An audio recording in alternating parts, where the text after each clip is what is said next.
Hello and welcome to Eternal Serpentary. So today I wanted to discuss a few types of spirits that serve under Belial and that you can receive as familiars.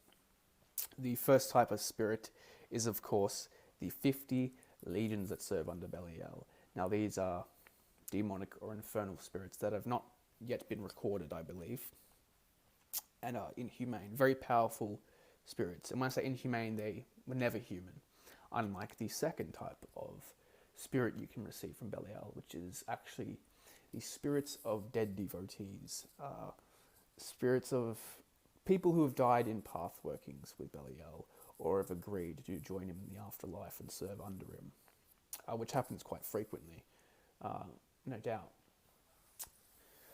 The third type of familiar, which is actually one that I received, is the Hellhounds. Now, what is a Hellhound? A Hellhound is a mythical hound which embodies a guardian or a servant of hell, the devil of the underworld. They occur in mythologies around the world, Greek mythology being Cerberus, Norse mythology, English folklore, and they've been actually spotted manifesting throughout the world many times. And they're referred to commonly as black dogs in, I believe, English folklore. I could be wrong, but that's what they're referred to. Now, what can these spirits do, the Hellhounds? They're mainly protective. He will gift them to you for protective reasons. Say you're having a gate opening operation and something's trying to intervene with it, or you need protection because it's a risky operation. And when I say risky, I mean it's something that other spirits may want to stop, because when you open a gate for a certain agenda for a spirit, there's always going to be another spirit that has an opposite agenda and may want to try and intervene or stop that. So that's why they will gift them onto you. Also, just general all-around protection as well. Now, these are different from the Hounds of Hecate. Hecate, her hounds are a part of her, and they are completely separate from other, how do I put this, quote-unquote breeds of hellhounds. I asked Belial, are you the only one that has hellhounds? He just went, no, of course not. Anyone who has authority in the underworld has hellhounds, because they guard the gates of the underworld and drag back souls that wish to leave when they're not meant to. And this is coming to the second skill of what these hellhounds can do. They can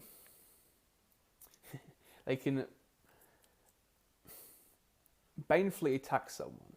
And when I was exploring this option with him, he explained it as they can rip and tear spirit from flesh. What does that mean? They will rip the astral bodies from your foes and maul them. Absolutely rip them to shreds. Sort of like astral assassination almost. You can play fetch with them. And when I say play fetch, I mean you need an item, you send them out into the world to get it. For example, you need a quartz crystal or something, just off the top of my head, and you send them out into the world to get it. A couple of days later, someone will give it to you, or it will come about somehow.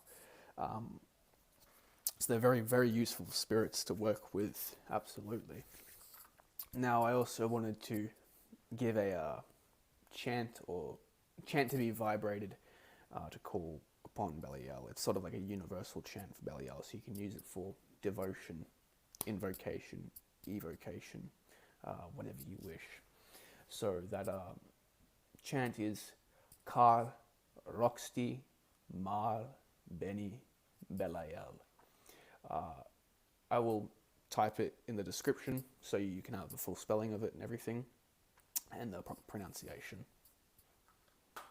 So, once you start receiving the familiar from Belial, you'll want to, one, get a sigil. Because even if you have them bound to an item, it's always good to just have a sigil, so you can do sigil magic really quickly, very quickly.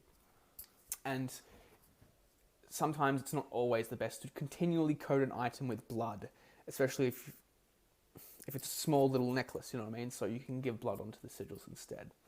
Two, you will want the name. because there is truth in if you know a spirit's name. You don't technically have power over them, right? But you do have power, because it's a whole lot harder to summon a spirit when you don't know their name.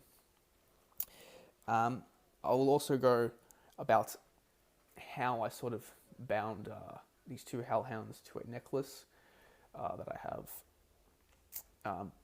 So, firstly, I summoned Belial till he was present in the room and went over the terms of agreement with him.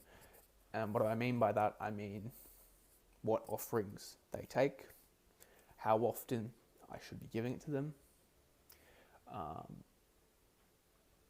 what their purpose is for me, like what are they going to be doing without me asking around me all the time, and what's the procedure for when I want them to do something that is beyond the reason he's given them to me. So you should always go through these sort of, I don't know if the contract's the right word, but you should go through these details because it helps a lot. I'll give an example of why. Belial explained to me very specific, do not give blood more than once a month to them. He didn't go in depth why, he just said don't. Give them meat, give them this, that, etc. more than once a month if you wish, if you have them doing things extra, but do not give them your blood more than once a month. The hellhounds that he gives specifically. Now, once I had him summoned and we went through these sort of terms of agreements, he sort of summoned them for me and they were there. I already had the names and sigils, so I had the 2 sigils ready. I put blood on the sigils as offerings, burnt them to give the blood officially as offerings by burning it, and to collect the ashes, right? And I got a necklace. And with this necklace, I coated the necklace in the ashes of the sigils very thoroughly. And as I've done this, Belial's sort of astrally conjured a chain and like put it like around their neck and then brought it over to me. And he's gone, I've done my end, you do your end.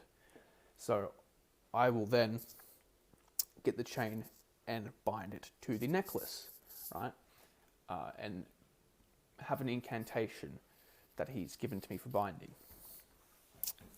And once that is complete, I will then put more blood onto the necklace to both charge it and to also sort of give it a state of permanency, the binding.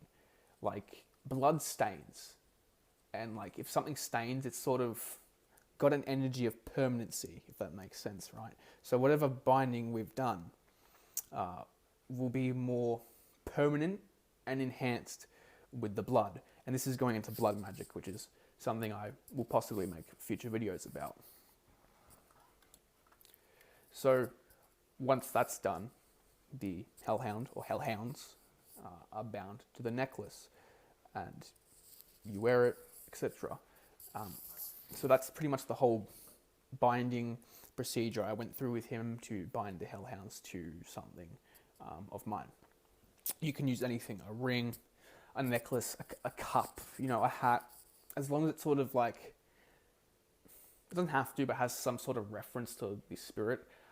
Because I had 2 hellhounds given to me, I got an onyx tooth that's like in a little claw shape. So that to me really spoke out to me. I'm like, yeah, that's it. That's the item I want to bind them to. So yeah, that's pretty much it. I hope this has been really useful. I hope given you some insight, you've learned something. If you have any questions, please leave them in the comments below. And I hope you enjoyed this and have an awesome day.